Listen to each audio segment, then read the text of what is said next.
Imetosha. Niaje lakini habari ya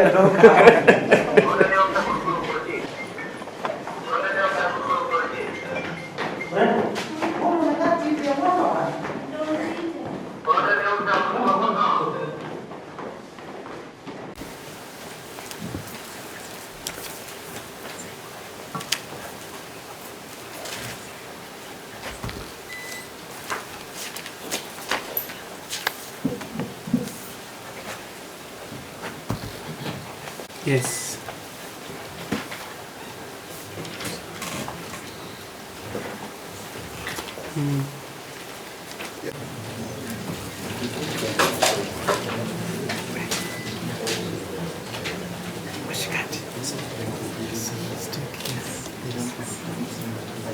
Na mpenzi mtazamaji, karibu sana katika channel hii ya Mkenya TV, channel ambayo ni namba 1 katika kukufahamisha yale yote ambayo yanatendeka katika taifa la Kenya na matukio yote ambayo yanatendeka katika pembezoni na nje mwa taifa la Kenya. Na iwapo bado hujasubscribe na ku-like na ku-share katika channel hii, na kusiweze kufanya hivyo ili tuweze kukua kwa kasi mno.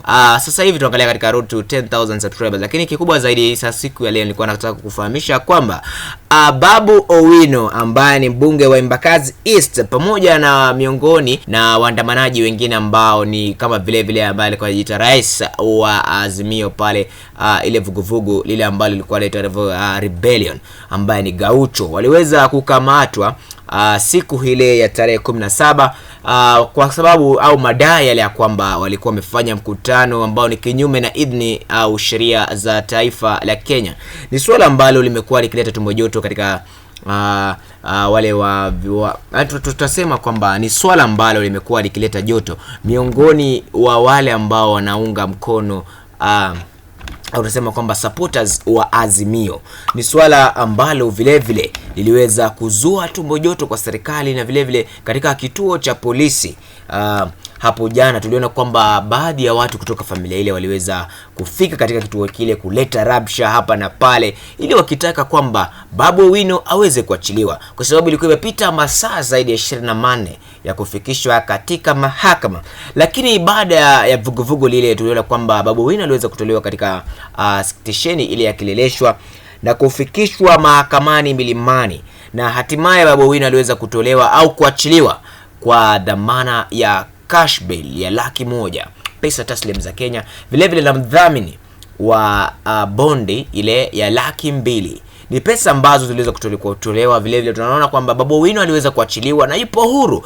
Na kwa hivyo siku ya leo ikiwa ni siku ya pili ya maandamano, na najaribu kujiuliza swali, iwapo kama walikuwa wanasema wanataka kumkamata Raila Amolo Odinga, iwapo Babu Owino ameweza kuleta vuguvugu kama hili, je, wakimkamata Raila Odinga itakuwaje? Lakini kikubwa zaidi ni kwamba uweze kusubscribe, kulike, kushare na kucomment katika channel hii iwapo bado hujafanya hivi, na kusiweze kufanya hivyo ili tuweze kukuza channel hii kwa kikubwa. Ni hayo tu kwa sasa, mpaka wakati mwingine, kwa heri.